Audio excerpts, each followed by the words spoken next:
યાત્રા તાલુકાના વીરડી ગામમાં કાનાબાર કુટુંબના કુળદેવી શ્રી બાલવી માતાજીનો જન્મદિવસ ખૂબ જ ધામધૂમથી ઉજવાયો. માળીયાટના તાલુકાના વીરડી ગામે દર વર્ષની જેમ આ વર્ષે પણ કાનાબાર કુટુંબના કુળદેવી શ્રી બાલવી માતાજીના મંદિરમાં શ્રી બાલવી માતાજીનો જન્મદિવસ આજે અષાઢી બીજના પાવન પવિત્ર દિવસે ખૂબ જ ધામધૂમથી વીરડી મંદિર ખાતે ઉજવાયો હતો. સવારે બાલવી માતાજીનો અભિષેક, શણગાર અને મહાઆરતી કરવામાં આવી હતી. આ પ્રસંગે નટુભાઈ કાનાબાર અને પ્રમોદભાઈ કાનાબારે બાલવી માતાજીના ગરબા, સ્તુતિ, આરતી અને સ્વામિનારાયણ ભગવાનની ધૂન, કીર્તન, કથા વાર્તા કર્યા હતા.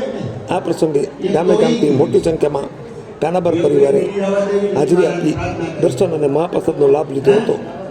સવારથી સાંજ સુધી મંદિરમાં દર્શનાર્થીઓનો પ્રવાહ ચાલુ રહ્યો હતો. બપોરે અને સાંજે બંને ટાઈમ મહાપ્રસાદની ભોજનની વ્યવસ્થા રાખેલ હતી. મોટી સંખ્યામાં કાનાબાર પરિવારે હાજરી આપી હતી. જે દર્શક મિત્રોએ સુપરફાસ્ટ ચેનલને સબસ્ક્રાઈબ નથી કરી તેમને સબસ્ક્રાઈબ કરી દેવું.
you.